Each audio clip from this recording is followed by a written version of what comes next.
Assalamualaikum warahmatullahi wabarakatuh. Rekan-rekan tenaga kesehatan semuanya, ketemu kembali di section Journal Scare atau Journal Review.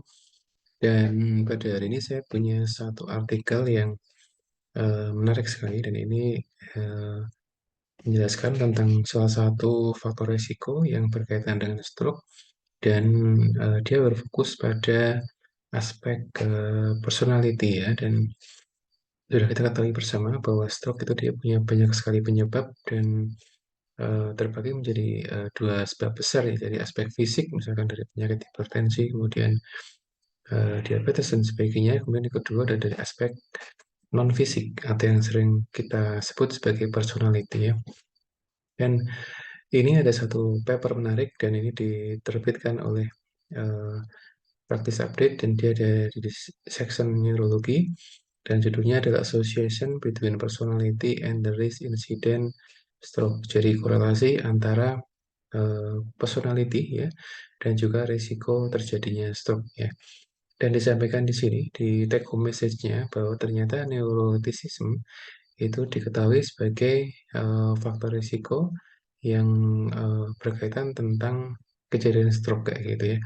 Dan dia berkaitan dengan obesity, kemudian gaya hidup yang tinggi, kemudian smoking, kemudian hipertensi, dan juga diabetes ya. Jadi ternyata stroke itu dia tidak hanya disebabkan dari faktor fisik saja, tapi ternyata ketika seorang dia punya kepribadian yang neuroticism, itu dia juga erat kaitannya dengan kejadian stroke ya. Kenapa bisa seperti itu? Karena seorang yang dia mengalami atau dia punya kepribadian neuroticism, itu dia akan lebih tinggi stresornya ya. Nah, ketika seorang dia tinggi stresornya, maka dia akan secara langsung bisa meningkatkan tekanan darah. Dan tekanan darah yang tinggi itu dia bisa memicu stroke ya. Dan ini yang disampaikan, dan uh, mungkin kita bertanya-tanya apa sih definisi dari neuroticism ya.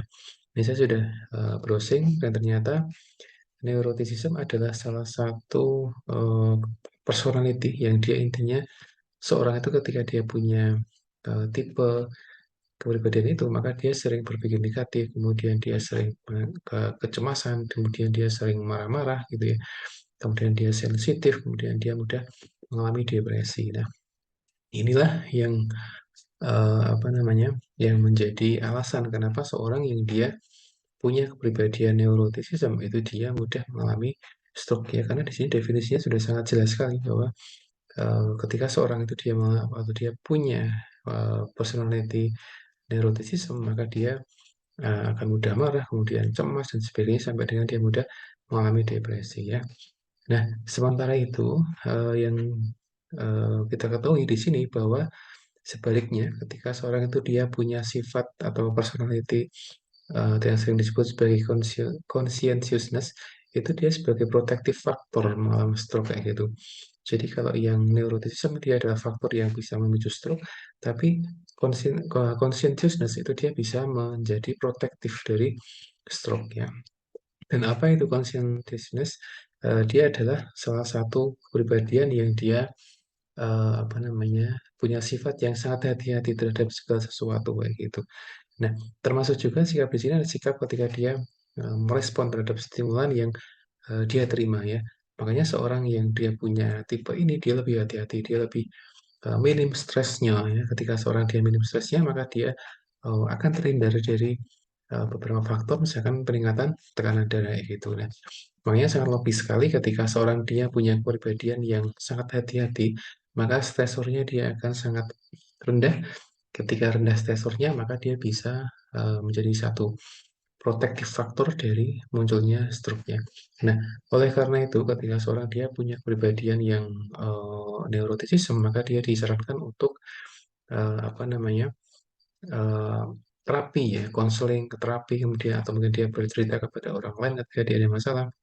Tentunya dia cerita kepada orang yang tepat dan memang bisa menyelesaikan masalah yang sedang dia keluhkan ya gitu ya, karena ini cukup berbahaya. Nah, demikian yang dapat kami sampaikan. Kesimpulannya adalah ternyata stroke itu dia tidak hanya disebabkan dari aspek fisik saja, tapi ternyata dari aspek tipe personality itu dia juga akan mempengaruhi terjadinya stroke ya. Dan demikian yang dapat kami sampaikan. Assalamualaikum warahmatullahi wabarakatuh.